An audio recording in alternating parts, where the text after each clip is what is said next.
इस गहन चर्चा में स्वागत है। हाँ। आज हम राजस्थान की जल विरासत और ख़ास तौर पर यहाँ की जो शानदार मीठे पानी की झीलें हैं, उनकी दुनिया में उतर रहे हैं। हमारे पास ना कई स्रोतों से जानकारी का एक अच्छा खासा संग्रह है, कुछ नोट्स हैं, कुछ लेख, कुछ ऐतिहासिक विवरण भी हैं और इनमें कहीं कहीं दोहराव भी मिलता है और हाँ, कुछ विरोधाभासी बातें भी हैं। तो हमारा मकसद ये है कि इस जानकारी के समंदर से जो सबसे महत्वपूर्ण और दिलचस्प मोती हैं उन्हें चुनें।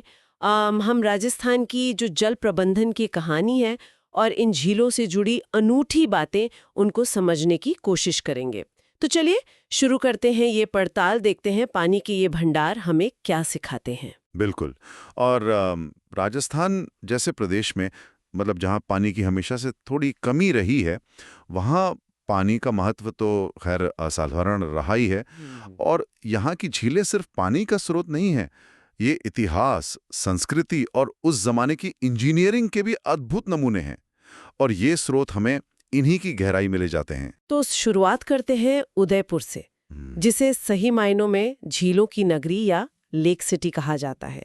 राजस्थान में मीठे पानी की सबसे ज्यादा झीलें यहीं पर हैं। और सबसे पहले बात करते हैं जयसमंद झील की। हाँ, जयसमंद, जिसे ढेबर झील भी कहते हैं। और अब ये नए जिले सलुम्बर में आ गई है। हाँ बिल्कुल, इसका निर्माण मेवाड़ के महाराणा जयसिंह ने करवाया था 17वीं शताब्दी के अंत में। 1685 से 1691 के बीच गोमती नदी पर बांध बनाकर। जी। और इसे राजस्थान की सबसे बड़ी कृत्रिम मतलब मानव निर्मित मीठे पानी की झील माना जाता है। हाँ, और कुछ स्रोत इसे भारत की दूसरी या तीसरी सबसे बड़ी कृत्रिम झील भी बताते हैं।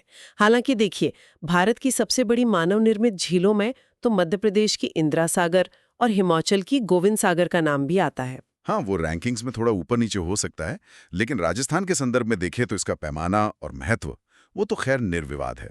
इसका निर्माण उस जमाने की इंजीनियरिंग का एक बहुत बड़ा उदाहरण है। और पानी कहाँ से आता है इसमें?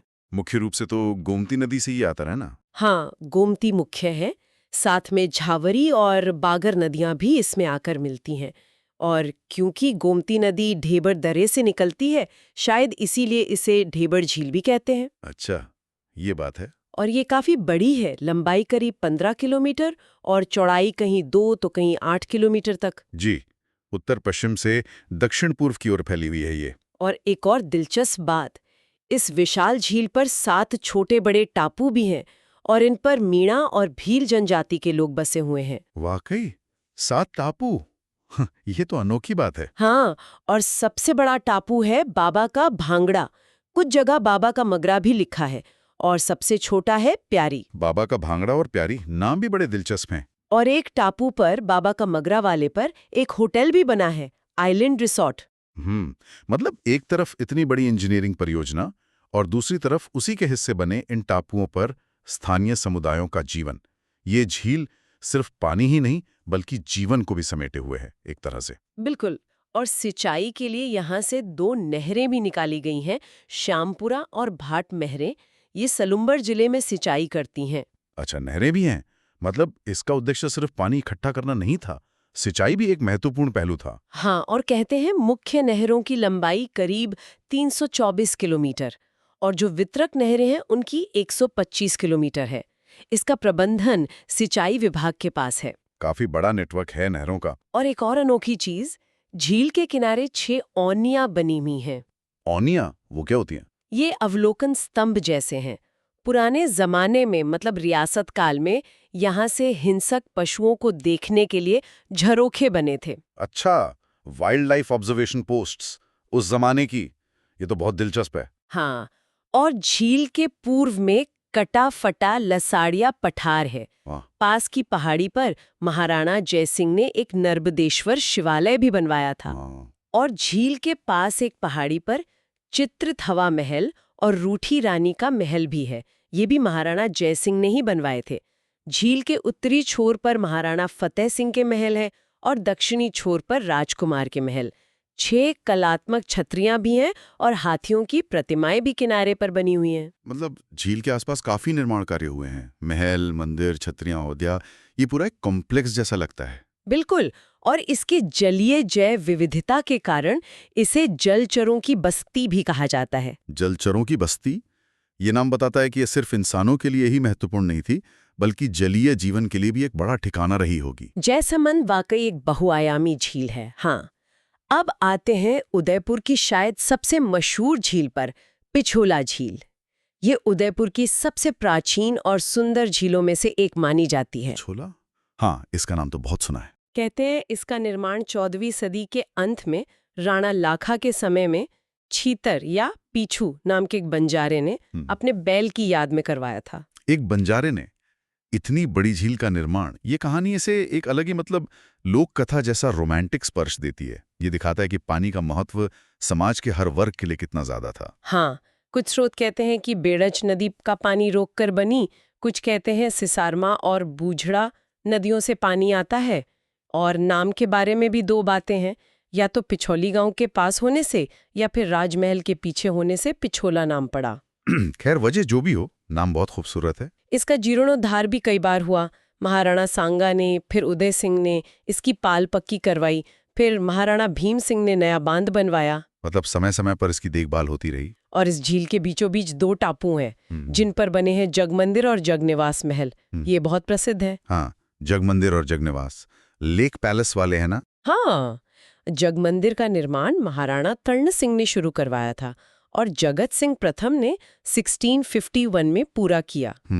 और यही वो जगह है जहां कहते हैं कि शाहजादा खुर्रम, यानी जो बाद में शाहजहां बने, उन्होंने अपने पिता जहांगीर के खिलाफ विद्रोह के समय शरण ली थी। अच्छा, शाहजहां ने यहाँ शरण ली थी? हाँ, और ये भी कहा जाता है कि यहीं से उन्हें ताजमहल बनाने की प्रेरणा मिली थी। वाह, ये तो इतिहास का एक महत्वपूर्ण पन्ना है। और फिर 1857 की क्रांति के समय महाराणा स्वरूप सिंह ने नीमच से भागे हुए कुछ अंग्रेज परिवारों को भी यहीं जगमंदिर में शरण दी थी। सोचिए, एक ही महल इतिहास के 2 इतने बड़े और अलग अलग मोड़ का गवाह बना। पहले मुगल सल्तनत के अंदरूनी संघर्ष का, और फिर ब्रिटिश राज के खिलाफ पहले स्वतंत्रता संग्राम का। ये जगह सिर्फ पत्थर की इमारतें नहीं हैं, इनमें कहानियों की कितनी परतें छुपी हैं। बिल्कुल। और दूसरा महल है जगनिवास। इसे महाराणा जगत सिंह द्वितीय ने 1746 में पूरा करवाया और आजकल यहाँ पर होटल ताज लेक पैलेस चलता है। कुछ स्रोत कहते हैं कि दोनों महलों को मिलाकर होटल लेक पैलेस चलता है। शायद आरटीडीसी का भी इसमें कुछ रोल हो। महलों का होटल में बदलना, ये पर्यटन और विरासत के संरक्षण के बीच संतुलन बनाने का एक उदाहरण भी है। झील के किनारे पर राजमहल है जिसे सिटी पैलेस कहते हैं। महाराणा उदय सिंह ने बनवाया था। फर्ग्यूसन ने तो इसकी तुलना लंदन के विंसर महल से की थी। विंसर महल से तुलना काफी भव्य होगा फिर तो। हाँ, और वहीं पास में बागोर की हवेली है। इसे प्रधानमंत्री अमरचंद बड़वा ने बनवाया था। यहाँ विश्व की सबसे बड़ी पगड़ी रखी है और पश्चिमी क्षेत्रीय सांस्कृतिक केंद्र और संग्रहालय भी हैं। अच्छा, बागोर की हवेली, यहाँ सांस्कृतिक केंद्र भी है, ये तो अच्छी बात है। और एक और खास जगह है बिजारी नामक स्थान पर गल की नटनी की याद में बना नटनी का चबूतरा। ये राणा लाखा के वचन भंग की कहानी से जुड़ा है। नटनी का चबूतरा? हाँ, इसकी कहानी भी काफी मशहूर है। लोक कथा और इतिहास का एक और संगम। ये झील वाकई सिर्फ अपनी सुंदरता के लिए नहीं, बल्कि इन किस्से कहानियों, महलों और सांस्कृतिक केंद्रों की वजह से भी बहुत खास है। कहते हैं महाराणा प्रताप और मानसिंह की जो मुलाकात हुई थी, हाँ। वो भी इसी झील की पाल पर हुई थी। और एक आधुनिक बात, देश की पहली सौर ऊर्जा से चलने वाली नाव और इलेक्ट्रिक नाव, हाँ। वो यहीं पिछोला में चलाई गई थी। अच्छा, सौर ऊर्जा वाली नाव सबसे पहले यहीं चली थी। हाँ, ये तो टेक्नोलॉजी का पहलू भी जुड़ गया इससे। और इसका अतिरिक्त पानी फतेह सागर में जाता है ना? हाँ, बिल्कुल। अब आगे बढ़ते हैं फतेह सागर झील की ओर। ये भी उदयपुर में ही है। इसे पहले दिवाली तालाब कहते थे या कनॉट बांध भी कहते हैं। दिवाली तालाब या कनॉट बांध? हाँ, मूल निर्माण महाराणा जयसिंह ने करवाया था 1688 में दिवाली तालाब के रूप में, लेकिन बाद में ये क्षतिग्रस्त हो गया तो महाराणा फतेह सिंह के समय में 1888 में इसका पुनर्निर्माण पूरा हुआ। तब से इसका नाम फतेह सागर पड़ गया। अच्छा, तो फतेह सिंह के नाम पर है? हाँ, और जो कनॉट कांध नाम है उसके पीछे भी एक कहानी है। इसके नए बांध की जो आधारशिला थी वो British Rajkumar Duke of Connaught ने रखी थी। ओह अच्छा, ड्यूक ऑफ कनॉट ने नींव रखी थी। हाँ, इसीलिए कनॉट बांट। हाँ, और कहते हैं कि ड्यूक ने ही आग्रह किया था कि इसका नाम महाराणा फतेह सिंह के नाम पर रखा जाए। ये उस दौर में मेवाड़ रियासत और ब्रिटिश हुकूमत के रिश्तों को भी दिखाता है। नामकरण में भी एक तरह की कूटनीति झलकती है। ये झील एक नहर के जरिए पिछोला झील से जुड़ी है। स्वरूप सागर चैनल कहते हैं इसे। और जब पानी कम हो जाता है तो मदार बांध से इसमें पानी लाया जाता है। अच्छा, ये भी इंटरकनेक्टेड है मतलब? हाँ, और इसके बीच में भी टापू हैं। एक बड़े टापू पर नेहरू उद्यान है, जिसे नेहरू आइलैंड भी कहते हैं, और एक दूसरे द्वीप पर वो बहुत खास है, उदयपुर की सौर वेधशाला है। हाँ, सौर वेधशाला, ये बहुत महत्वपूर्ण है। भारत की पहली सौर वेधशालाओं में से एक है ये। जी, देश की पहली सौर वेधशाला 1975-76 में स्थापित और राजस्थान की सबसे बड़ी। डॉक्टर अरविंद भटनागर ने इसे 1976 में स्थापित किया था। कहते हैं ये कैलिफोर्निया की बिग बेयर लेक की सौर वेधशाला की तर्ज पर बनी है। हाँ, बिग बेयर लेक मॉडल पर। और इसका प्रबंधन भौतिक अनुसंधान प्रयोगशाला अहमदाबाद के पास है ना? यहाँ भारत की विशाल दूरबीन है, जिससे सूर्य ग्रहण का अध्ययन होता है। झील के बीच में वेधशाला का होना इसे वाकई विशिष्ट बनाता है। ये फतेह सागर को विज्ञान के नक्शे पर ले आती है। बिल्कुल। झील की पाल के पास ही सहेलियों की बाड़ी है, जिसे महाराणा संग्राम सिंह द्वितीय ने बनवाया था। किनारे पर मोती मगरी पहाड़ी है, जहां महाराणा प्रताप का स्मारक है। पहले यहां उदय सिंह ने मोती महल बनवाए थे, जो अब खंडर है। सहेलियों की बाड़ी और मोती मगरी, ये भी उदयपुर के प्रसिद्ध स्थल हैं। हाँ, पाल पर फिश एक्वेरियम भी है और एक वर्चुअल फिश एक्वेरियम भी। पश्चिम में हवाला शिल्पग्राम है, जो राजस्थान का पहला शिल्पग्राम था। और पाल के पास एक पहाड़ी पर नीमच माता का मंदिर है, जिन्हें उदयपुर की वैष्णो देवी भी कहा जाता है। पास में ही सज्जनगढ़ किला और अभयारण्य भी हैं। काफी कुछ है फतेह सागर के आसपास भी। ये झील उदयपुर की झील प्रणाली का एक बहुत अहम हिस्सा है और फतेह सिंह को राजस्थान में झीलों को जोड़ने का जनक भी कहा जाता है। हाँ, उदयपुर में इनके अलावा और भी झीलें हैं, जैसे उदय सागर झील।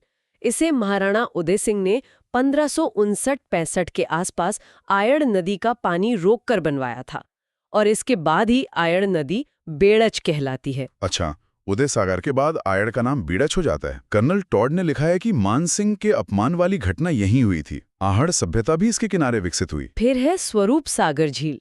इसे महाराणा स्वरूप सिंह ने 1857 में बनवाया। ये एक पतली नहर जैसी झील है, जो पिछौला और फतेह सागर को जोड़ती है। हाँ, ये कनेक्टर झील है एक तरह से। और बड़ी झील, जिसे जियान सागर या जना सागर भी कहते हैं, इसे महाराणा राज सिंह ने अपनी मां ज्ञान कंवर की याद में बनवाया था। यहाँ राजस्थान का पहला मत्स्य अभयारण्य है। पहला मत्स्य अभयारण्य, ये तो महत्वपूर्ण बात है। महासीर मछली पाई जाती है यहाँ, है ना? हाँ, और ये कंजर्वेशन रिजर्व में भी शामिल है। फिर रंग सागर, दूध तलाई, गोवर्धन सागर, कुमारी तालाब, ये सब भी उदयपुर की झीलें हैं। एक 7 बहन झीलों का कॉन्सेप्ट भी है। पिछोला, दूध तलाई, गोवर्धन सागर, कुमारी तालाब, रंग सागर, स्वरूप सागर और फतेह सागर। ये सारी झीलें मिलकर एक अद्भुत इंटरकनेक्टेड सिस्टम बनाती हैं।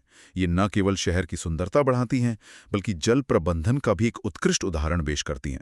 हर झील का अपना इतिहास, अपनी एक कहानी है। उदयपुर से निकलकर अब चलते हैं राजसमंद झील की ओर। ये इतनी महत्वपूर्ण है कि इसके नाम पर पूरे जिले का नाम पड़ा, जिसका मुख्यालय राजनगर है। हाँ, राजसमंद। इसका निर्माण भी बहुत खास परिस्थितियों में हुआ था। बिल्कुल। इसे महाराणा राज सिंह ने 17वीं सदी में 1662 से 1676 अकाल राहत कार्य के तहत बनवाया था। कहते हैं करीब 60,000 लोगों ने इसमें काम किया था। ये बहुत महत्वपूर्ण बात है। झील का निर्माण सिर्फ शाही शान शौकत या पानी की आपूर्ति के लिए नहीं, बल्कि एक सामाजिक उद्देश्य से, मतलब अकाल के समय लोगों को रोजगार देने और पानी की कमी से निपटने के लिए किया गया था। ये उस समय के शासक की सामाजिक जिम्मेदारी को दिखाता है। हाँ, और लागत भी करीब 40 लाख रुपए बताई जाती है उस जमाने की। ये राजस्थान के दूसरे बड़ी कृत्रिम झील मानी जाती है। पानी का स्रोत क्या है इसका? इसमें गोमती, ताल और केलवा नदियों का पानी आता है। और इसकी पाल की नींव रखने की कहानी भी दिलचस्प है। कहते हैं पाल का पहला पत्थर घेवर बाई नाम की एक महिला ने रखा था। घेवर बाई? हाँ, कुछ कहते हैं वो मालवा की थीं, कुछ दयाल शाह की पत्नी बताते हैं। पाल पर आज भी घेवर माता का मंदिर है और ये अकेली ऐसी लोक देवी मानी जाती हैं जो बिना पति के सती हुई। अच्छा, घेवर माता, ये तो अनोखी बात है। पास में दयाल शाह का किला भी है। जो एक जैन मंदिर है। झील का जो उत्तरी किनारा है उसे नौ चौकी पाल कहते हैं। ये संगमरमर की बनी बहुत कलात्मक पाल है और यहीं पर वो प्रसिद्ध राज प्रशस्ति अंकित है। हाँ, राज प्रशस्ति, ये तो विश्व प्रसिद्ध है। काले संगमरमर के 25 बड़े शिलालेखों पर संस्कृत भाषा में मेवाड़ का पूरा इतिहास लिखा है। जी, बप्पा रावल से लेकर महाराणा राज सिंह तक का। इसमें 1916 या 1917 श्लोक हैं और इसके रचनाकार थे रणछोड़ भट्ट तैलंग। और इसे विश्व का सबसे बड़ा संस्कृत शिलालेख माना जाता है। ये झील सिर्फ पानी का भंडार नहीं बल्कि इतिहास का एक जीता जागता महाकाव्य है। इस प्रशस्ति में राज सिंह को विजय कटकातु की उपाधि दी गई है और मीणा जाति का भी उल्लेख मिलता है। ये अमर काव्य वंशावली पर आधारित बताई जाती है। हाँ, नोट, एक राय प्रशस्ति भी है, वो जूनागढ़ बीकानेर में है। राजसमंद झील के किनारे कांकरोली कस्बे की तरफ महाराणा राज सिंह द्वारा बनवाया गया द्वारकाधीश का प्रसिद्ध मंदिर भी है, जो वल्लभ संप्रदाय का है। द्वारकाधीश मंदिर, हाँ, काफी मान्यता है इसकी भी। पाल के पास ही महाराणा राज सिंह पैनोरमा भी बना है और एक सूर्य घड़ी का भी जिक्र मिलता है। राज्य सरकार ने इसे पुष्कर की तरह पवित्र झील घोषित किया है। सिंचाई में भी इसका उपयोग होता है। पवित्र झील का दर्जा मिला है ऐसे, और इसका इतिहास भी काफी उतार चढ़ाव भरा रहा है। जून 2000 में ये पहली बार पूरी तरह सूख गई थी। हाँ, ये दुखद था। और एक और रोचक तथ्य, दूसरे विश्व युद्ध के दौरान करीब 6 साल तक ये समुद्री विमानों का आधार, मतलब सी प्लेन बेस रही थी। वाकई, सी प्लेन बेस राजसमंद झील पर, ये तो इसके इतिहास में एक और अनूठी और थोड़ी अप्रत्याशित परत जोड़ता है। अकाल राहत कार्य लेकर विश्व युद्ध तक इस झील ने बहुत कुछ देखा है। अच्छा, अब चित्तौड़गढ़ में एक झील है, भोपाल सागर झील। इसका निर्माण महाराणा भोपाल सिंह ने करवाया था। भोपाल सागर, इसमें पानी कहाँ से आता है? इसमें बनास नदी पर बने मातृकुंडिया बांध से पानी आता है। मातृकुंडिया को राजस्थान का हरिद्वार भी कहते हैं। मातृकुंडिया प्रसिद्ध तीर्थ स्थल है। अब जरा बांसवाड़ा संभाग की झीलों को देखते हैं। डूंगरपुर में है गैब सागर झील। इसे एडवर्ड सागर बांध भी कहते हैं। गैब सागर या एडवर्ड सागर, हाँ, निर्माण महारावल गोपीनाथ ने करवाया था। इसके बीच में या किनारे पर बादल महल है, जिसे महारावल पुंजराज ने बनवाया था। किनारे पर कई मंदिर हैं, जिनमें विजय राज राजेश्वर शिवालय प्रमुख है। बादल महल झील के बीच में, ये तो जग मंदिर जगनिवास जैसा कुछ हुआ। हाँ, कुछ वैसा ही। और यहीं किनारे पर कालीबाई का स्मारक और विवेकानंद स्मारक भी बने हैं। ये पक्षियों का भी अच्छा बसेरा है। श्रीनाथ जी मंदिर समूह भी यही है। कालीबाई का स्मारक, हाँ, वो वीर बाला कालीबाई शिक्षा के लिए जिन्होंने बलिदान दिया था। जी, डूंगरपुर में पुंजेला तालाब और रंग सागर भी हैं। बांसवाड़ा में आनंद सागर झील है, जिसे बाई तालाब भी कहते हैं। बाई तालाब क्यों? इसे महारावल जगमाल की पत्नी रानी लंचीबाई ने बनवाया था, इसीलिए बाई तालाब। पास में शासकों की छतरियां और स्मारक भी है। बांसवाड़ा में एक डायलाब झील या तालाब भी है। तो डूंगरपुर और बांसवाड़ा में भी कई महत्वपूर्ण झीलें और तालाब हैं। अब कोटा संभाग की तरफ चलते हैं। कोटा शहर में है किशोर सागर झील। इसे 1346 ईस्वी में बूंदी के राजकुमार देहरा देह ने बनवाया था। किशोर सागर, इसके बीच में भी तो एक महल है। हाँ बिल्कुल, इसके बीच में जग मंदिर महल है। ध्यान रहे, एक जग मंदिर पिछौला झील उदयपुर में भी है। हाँ, ये दूसरा जग मंदिर है। बूंदी में कई झीलें हैं। दुगारी झील, जिसे कनक सागर भी कहते हैं, नवल सागर या नवलखा झील, ये गढ़ पैलेस के पास है। नवलखा झील, बूंदी की चित्रकला में इसका काफी चित्रण मिलता है। हाँ, फिर है जैत सागर झील, तारागढ़ किले के पास। इसे जैता मीणा ने बनवाया था। बाद में राव सूरजन सिंह की माता जयवंती ने इसका जीर्णोद्धार करवाया। इसके किनारे सुख महल है। सुख महल, ये वही है जहां रुडयार्ड किपलिंग रुके थे। हाँ, वही। राजा विष्णु सिंह ने बनवाया था इसे, और किपलिंग ने यहीं रहकर शायद किम का कुछ हिस्सा लिखा और तारागढ़ को भूतों का किला कहा था। अच्छा, किपलिंग का कनेक्शन है इससे। बूंदी में फूल सागर झील भी है, जिसे राव राजा भोज की पत्नी फूल लता ने बनवाया था। मतलब बूंदी में झीलों की कमी नहीं है। किशोर सागर, दुगारी, नवल सागर, जैता सागर, फूल सागर। और अब एक बहुत ही खास झील बारां जिले की रामगढ़ झील। हाँ, रामगढ़। ये तो भूवैज्ञानिक दृष्टि से बहुत महत्वपूर्ण है। बिल्कुल, इसे क्रेटर या उल्कापिंड झील का उदाहरण माना जाता है। कहते हैं यहाँ कोई उल्कापिंड गिरा था जिससे ये गड्ढा बना। ये घोड़े की नाल जैसी पहाड़ियों से घिरी हुई है। हाँ, इसकी संरचना बहुत विशिष्ट है और ये यूरेनियम भंडारों और सारा स्क्रीन के लिए भी प्रसिद्ध है। जी, इसे यूनेस्को की भू विरासत सूची में भी शामिल किया गया है 2020 में, और ये एक जियो टूरिज्म साइट भी है 2016 से। राजस्थान में एक क्रेटर झील, ये तो बहुत ही असाधारण बात है। इसका भूवैज्ञानिक महत्व इसे अंतर्राष्ट्रीय स्तर पर पहचान दिलाता है। ये दिखाता है कि राजस्थान के हर कोने में जल संरक्षण और प्रबंधन का प्रयास हुआ है। हर झील की अपनी कहानी और स्थानीय महत्व है।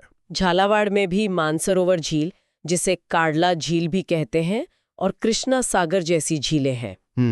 अब चलते हैं पाली संभाग की ओर और सिरोही जिले की विश्व प्रसिद्ध नक्की झील, जो माउंट आबू में है। नक्की झील, हाँ, राजस्थान का एकमात्र हिल स्टेशन, और वहाँ ये खूबसूरत झील। इसकी कई खासियतें हैं। ये राजस्थान की सबसे ऊंचाई करीब 1200 मीटर पर स्थित झील है, और शायद सबसे गहरी भी, लगभग 35 मीटर्स। सबसे ऊंची और सबसे गहरी? हाँ, और ये राजस्थान की एकमात्र झील है जो सर्दियों में कभी-कभी जम जाती है। जम जाती है? वाह! ये तो इसे और भी खास बनाता है। इसकी उत्पत्ति के बारे में भी कई मत हैं। कुछ इसे ज्वालामुखी या क्रेटर झील मानते हैं, कुछ विवर्तनिक झील। एक स्रोत इसे भारत की पहली मानव निर्मित झील भी कहता है। मतलब उत्पत्ति को लेकर थोड़ा रहस्य है। हाँ, और पौराणिक मान्यता तो ये है कि देवताओं ने इसे अपने नाखूनों से खोदकर बनाया था। नख से नक्की। नाखूनों से। पौराणिक कथाएं हमेशा जगहों को एक अद्भुत रहस्यमयी आकर्षण देती हैं। कमाल की कल्पना है। एक ऐतिहासिक मत ये भी है कि इसे रसिया बालम नाम के किसी भील ने खोदा था। पर्यटन की दृष्टि से तो ये बहुत ही प्रसिद्ध है, नौकायन वगैरह होता है। और ये गरासिया जनजाति के लिए भी बहुत पवित्र है ना? जी हाँ, गरासिया जनजाति इसे अपनी सबसे पवित्र झील मानती है और अपने पूर्वजों की अस्थियां यहीं विसर्जित करती है। ये इसका सांस्कृतिक महत्व दर्शाता है। इसके किनारे कुछ अजीबोगरीब आकार की आकृतियां भी हैं। टॉड रॉक मेंढक जैसी, नन रॉक घूणत निकाली स्त्री जैसी, नंदी रॉक बैल जैसी, पैरेट रॉक तोते जैसी, हॉर्न रॉक। हाँ, ये रॉक्स तो काफी फेमस है फोटोग्राफी के लिए। टॉड रॉक तो बहुत स्पष्ट दिखता है। किनारे पर रामकुंड, रघुनाथ मंदिर, भारत माता मंदिर है। पास में हनीमून पॉइंट, सनसेट पॉइंट भी हैं, और कई गुफाएं भी हैं। राम झरोखा, हाथी गुफा, चंपा गुफा, आदि गुफा, विवेकानंद गुफा। काफी कुछ है नक्की के आसपास भी। यहाँ एक गांधी घाट भी है। 1948 में महात्मा गांधी की अस्थियों का कुछ अंश यहाँ प्रवाहित किया गया था। अच्छा, गांधी घाट भी है यहाँ। लेकिन यहाँ एक समस्या भी है प्रदूषण की। एक खास तरह की घास, कारा घास, स्ट्रोबिलैंथस कोलोसा, इसके प्रदूषण का मुख्य कारण मानी जाती है। पर्यटन और पवित्रता के साथ प्रदूषण की चुनौती, ये कई महत्वपूर्ण स्थलों की कहानी है। नक्की झील अपनी उत्पत्ति की किंवदंतियों, अपनी अनोखी भौगोलिक स्थिति, जनजातीय महत्व और इस तरह की चुनौतियों के कारण बहुत खास है। पाली जिले में एक चौपड़ा झील का भी जिक्र मिलता है। वैसे संत मावजी के 5 ग्रंथ भी चौपड़ा कहलाते हैं। हाँ, चौपड़ा झील पाली में। अब जोधपुर संभाग की झीलों पर आते हैं। मंडौर के पास, जो अब जोधपुर ग्रामीण में है, बालसमंद झील है। बालसमंद, ये काफी पुरानी है शायद। हाँ, इसे 1159 ईस्वी में प्रतिहार शासक बालक राव ने बनवाया था। ये एक कृत्रिम झील है और जोधपुर को पीने के पानी की आपूर्ति भी करती रही है। अच्छा, प्रतिहार कालीन है ये। पानी कहाँ से आता था इसमें? इसमें गुलाब सागर बांध से पानी आता था, जिसे नहरों के जरिए महाराजा विजय सिंह के समय लाया गया। इसके बीच में एक 8 खंभों का महल है, जिसे सूर सिंह ने बनवाया था। 8 खंबा महल? हाँ, और किनारे पर जनाना बाग है, जो सूर सिंह ने अपनी रानी के लिए बनवाया था, और एक गुलाब उद्यान भी है। सूर सिंह ने उत्तरी भाग पर एक बारादरी भी बनवाई थी। ये एक लोकप्रिय पिकनिक स्थल है। महल, बाग, बारादरी, शाही आरामगाह जैसा लगता है। जोधपुर शहर में गुलाब सागर है, जिसे 1788 में शासक विजय सिंह की पासवान गुलाब राय ने बनवाया था। और इसी के पास महिला बाग का झालरा है, वो भी गुलाब राय ने ही बनवाया था। गुलाब राय ने काफी निर्माण करवाए थे। और फिर आती है जोधपुर की एक और बहुत महत्वपूर्ण झील, कायलाना झील, जिसे प्रताप सागर भी कहते हैं। कायलाना, हाँ, ये तो जोधपुर के लिए बहुत जरूरी है। ये मूल रूप से एक प्राकृतिक झील थी, लेकिन इसका आधुनिकीकरण 1872 में सर प्रताप ने करवाया, जो जसवंत सिंह द्वितीय के भाई थे। इसीलिए इसे प्रताप सागर भी कहते हैं। इसका एक हिस्सा तख्त सागर कहलाता है। ये जोधपुर की सबसे बड़ी झील है। सर प्रताप, जिन्हें आधुनिक जोधपुर का निर्माता भी कहा जाता है। हाँ, और इसके किनारे देश का पहला मरु वानस्पतिक उद्यान माचिया जैविक उद्यान या सफारी पार्क स्थित है। माचिया सफारी पार्क, हाँ, ये भी काफी प्रसिद्ध है। और सबसे खास बात, जैसा आपने पहले भी इशारा किया था, इसे इंदिरा गांधी नहर परियोजना IGNP के राजीव गांधी लिफ्ट कैनाल से पानी मिलता है, जो जोधपुर शहर के पेयजल का मुख्य स्रोत है। जी हाँ, और ये IGNP से जुड़ने वाली पहली झील बताई जाती है। ये आधुनिक इंजीनियरिंग और पारंपरिक जल स्रोत का एक बेहतरीन संगम है, जो मरुस्थलीय शहर की प्यास बुझाने में अहम भूमिका निभाता है। हाल ही में जैसलमेर के ताड़सर को भी IGNP से जोड़ा गया है। ये एक सुंदर पिकनिक स्पॉट भी है और यहाँ नौकायन की सुविधा भी है। जोधपुर में उमेद सागर झील भी है, जिसे महाराजा उमेद सिंह ने 1930-33 के दौरान बनवाया था। सरदार समन का निर्माण भी उमेद सिंह ने ही करवाया था। उमेद सागर। अब चलते हैं स्वर्ण नगरी जैसलमेर। यहाँ की घड़सीसर या गढ़सीसर झील बहुत प्रसिद्ध है। घड़सीसर, हाँ, जैसलमेर की पहचान से जुड़ी है ये। इसका निर्माण 14वीं शताब्दी में महारावल घड़सी ने करवाया था। कुछ स्रोत 1156 ईस्वी में रावल जैसल भाटी का भी नाम लेते हैं। ये जैसलमेर के पूर्वी प्रवेश द्वार घड़सीसर दरवाजे के पास स्थित है। और ये सदियों तक जैसलमेर शहर के लिए पीने के पानी का मुख्य स्रोत रही है ना, खासकर वर्षा काल में। हाँ, इसकी पाल के पास एक बहुत ही कलात्मक मुख्य द्वार है, जिसे टीलों की पोल कहते हैं। ये बहुत खूबसूरत है। टीलों की पोल। हाँ, इसकी तस्वीरें काफी देखने को मिलती हैं। मरुस्थल के बीच में ऐसी झील बनाना और उसे सदियों तक बनाए रखना, ये उस समय के जल प्रबंधन कौशल का अद्भुत प्रमाण है। किनारे पर गज मंदिर या गजरूपेश्वर शिवालय है और जैसलमेर लोक संस्कृति संग्रहालय भी है। इसे गढ़ीसर तालाब भी कहते हैं। इसे मारवाड़ का जल महल भी कहा गया है। हालांकि ये उपनाम बाटाडू के कुएं का भी है। मारवाड़ का जल महल। जैसलमेर में एक बुज झील भी है, रूपसी गांव के पास।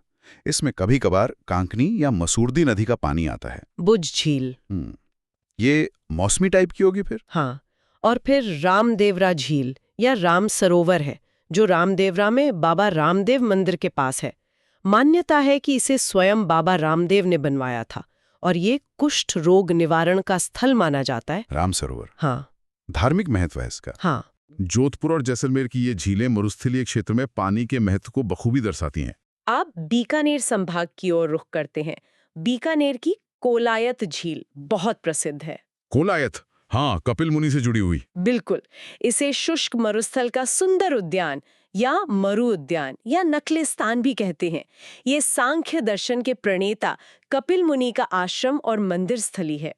मान्यता है कि कपिल मुनि ने अपनी मां की मुक्ति के लिए पाताल से गंगा निकाली थी, जो कपिल सरोवर या कोलायत झील बनी। हाँ, यही कहानी है।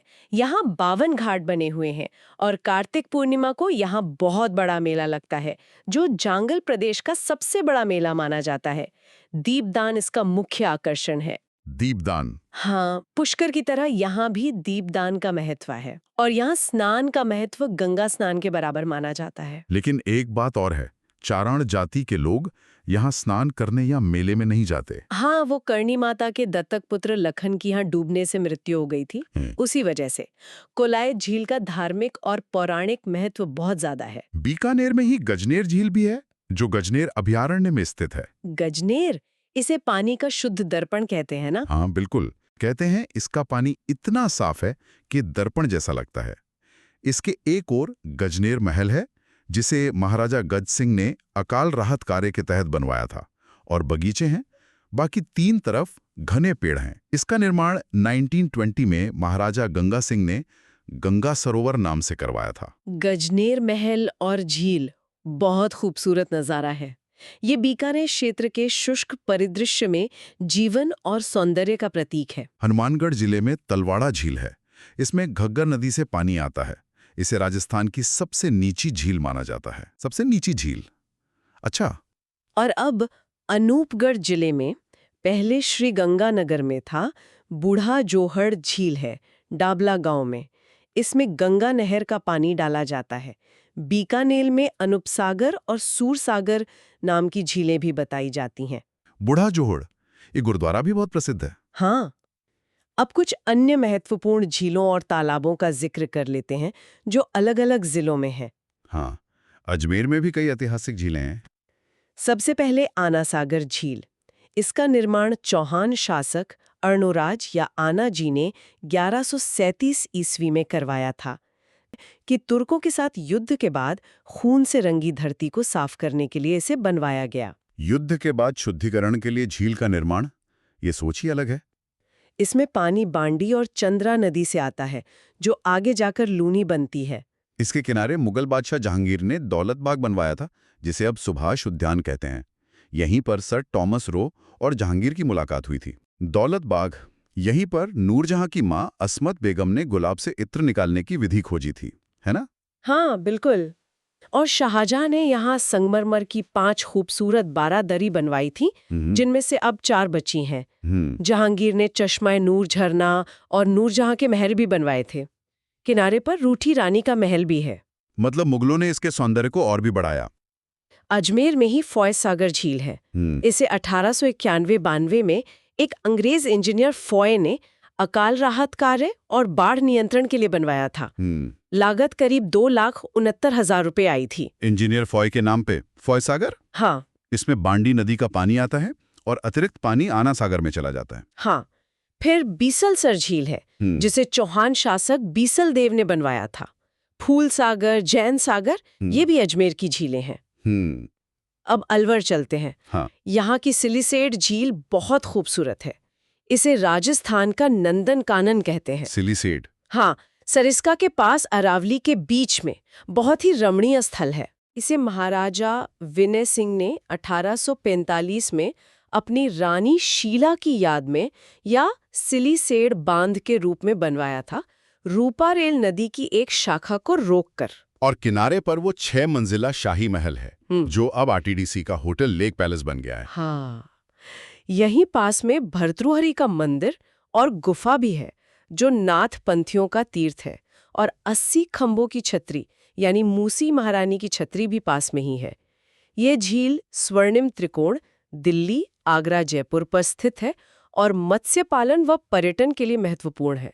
अलवर में एक थेला झील का भी जिक्र है। पहाड़ों के बीच ये झील वाकई बहुत सुंदर है। शाही महल का होटल में बदलना हेरिटेज संरक्षण और पर्यटन का अच्छा उदाहरण है। भरतपुर की मोती झील को भरतपुर की जीवन रेखा कहा जाता है। हाँ, लाइफलाइन ऑफ भरतपुर। इसे महाराजा सूरजमल ने रूपारेल नदी को रोककर बनवाया था। इसमें जो नील हरित शैवाल, ब्लू ग्रीन एल्जी उगते हैं, उनसे नाइट्रोजन युक्त खाद बनती है। अच्छा। हाँ, जैविक खाद भी बनती है। और यहाँ से सुजानगंगा नहर द्वारा लोहागढ़ दुर्ग की खाई में पानी पहुंचाया जाता है। किनारे पर कारगिल उद्यान पार्क भी है। एक सुजानगंगा झील का भी जिक्र है, पर वो असल में नहरी है जो मोती झील से लोहागढ़ की खाई तक पानी लाती है। बयाना में झील का 12 नामक स्थान है। जीवन रेखा नाम ही इसके महत्व को बता देता है। किले की सुरक्षा, शहर की पानी की जरूरत है और अब तो जैविक खाद भी। धौलपुर में तालाबशाही झील है। इसे 1617 में जहांगीर के मनसबदार सलेह खां ने शाहजहां के शिकारगाह के रूप में बनवाया था। तालाबशाही बसेड़ी के पास है ये।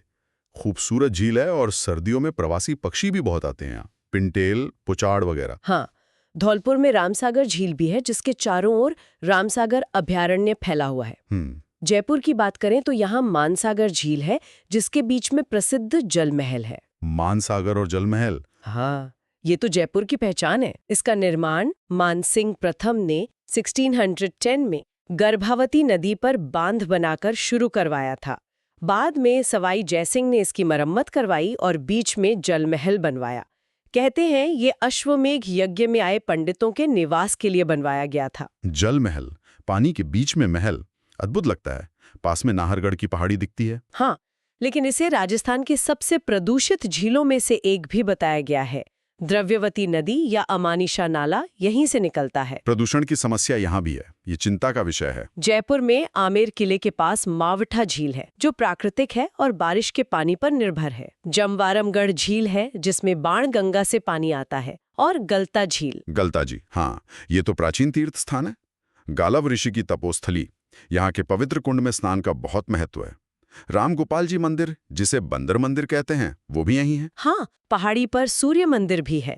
दौसा में झिलमिल झील और प्रसिद्ध चांद बावड़ी है, जिसका जिक्र हम बावड़ियों में करेंगे। नीम का थाना इलाके में, जो पहले सीकर झुंझुनू में था, खेतड़ी का पन्नालाल शाह तालाब है। इसे 1870 में सेठ पन्नालाल शाह ने बनवाया था। स्वामी विवेकानंद जब खेतड़ी आए थे तो यहीं ठहरे थे। पन्नालाल शाह तालाब स्वामी विवेकानंद से जुड़ा है। यहीं। हाँ, पुष्कर, तीर्थराज पुष्कर। इसके कई उपनाम हैं। हिंदुओं का 5वां तीर्थ, तीर्थों का मामा, तीर्थराज, कोंकण तीर्थ, 52 घाट झील, अर्धचंद्राकार झील, प्रयागराज का गुरु, तीर्थों का भांजा, मचकुंड, धौलपुर को कहते हैं। इतने सारे नाम, ये इसके महत्व को दर्शाते हैं। इसे काल्डेरा या क्रेटर झील माना जाता है। ये राजस्थान की सबसे प्राचीन, प्राकृतिक और सबसे पवित्र मीठे पानी की झील मानी जाती है। हालांकि इसे भी सर्वाधिक प्रदूषित झीलों में गिना जाता है। सबसे प्राचीन, प्राकृतिक, पवित्र और प्रदूषित भी। ये विरोधाभास चिंताजनक है।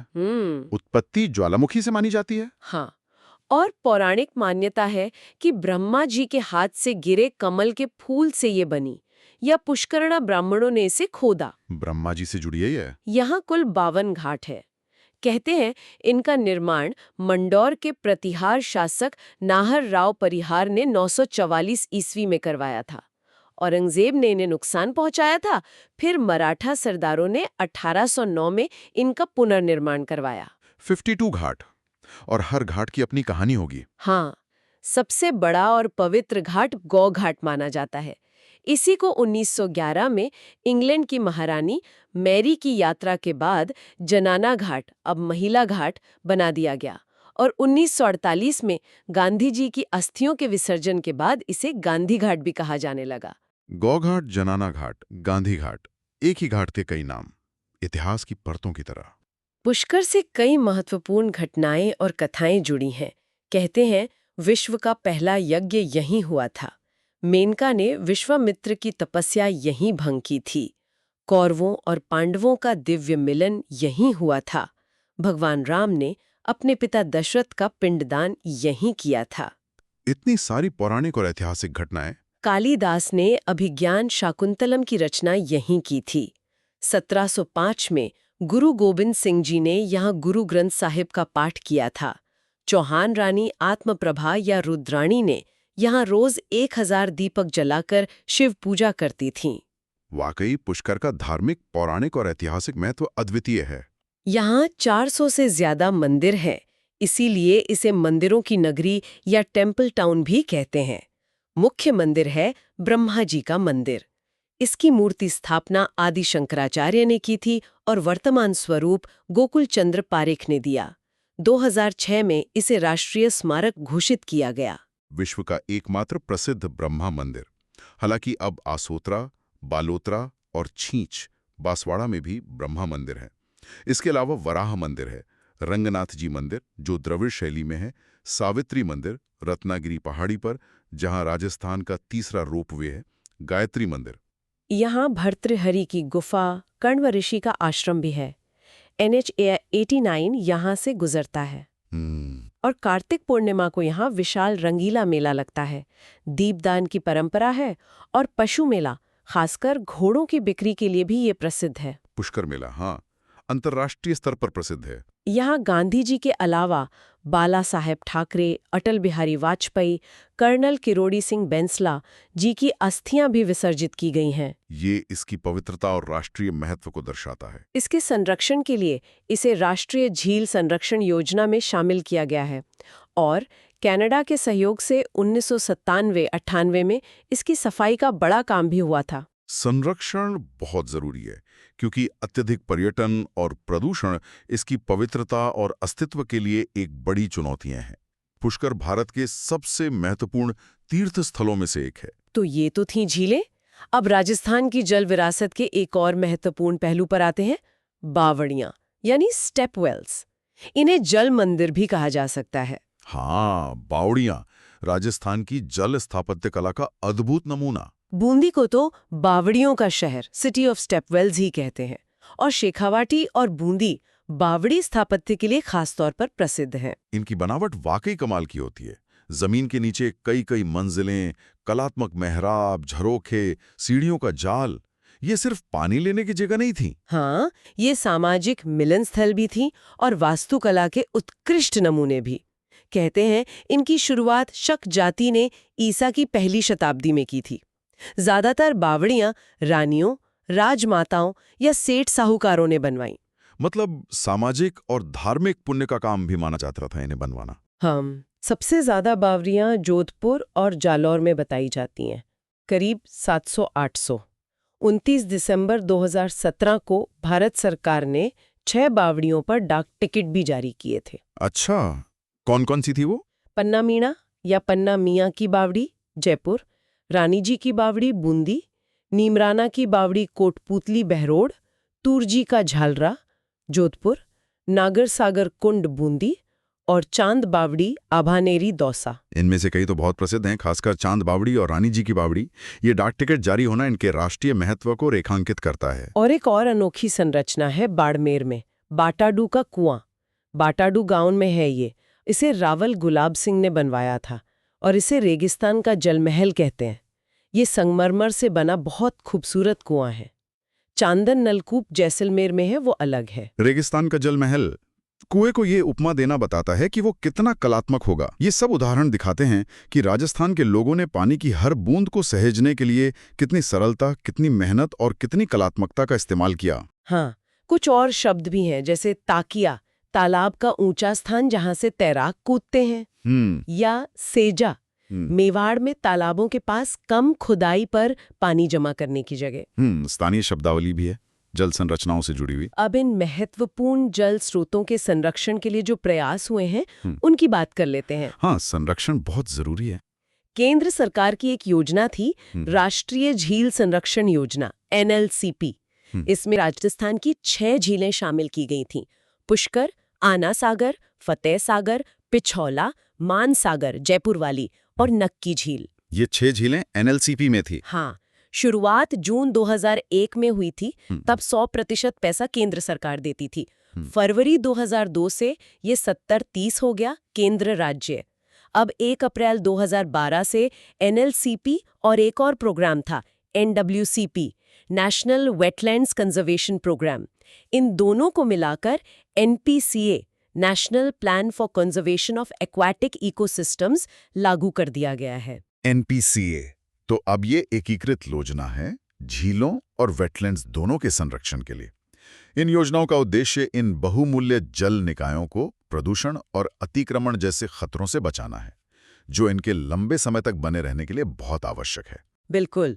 और कई जल स्रोत ऐसे हैं जिन्हें अपने अपने क्षेत्रों की जीवन रेखा माना जाता है। हाँ, लाइफलाइन। जैसे जयपुर के लिए अमानिशा नाला या द्रव्यवती नदी, राजसमंद जिले के लिए नंदसमंद बांध, ये झील नहीं बांध है। भरतपुर के लिए मोती झील, जिसका हमने जिक्र किया। ब्यावर अजमेर के लिए नारायण। और पूरे राजस्थान के लिए? पूरे राजस्थान की जीवन रेखा तो इंदिरा गांधी नहर परियोजना INGP को ही माना जाता है।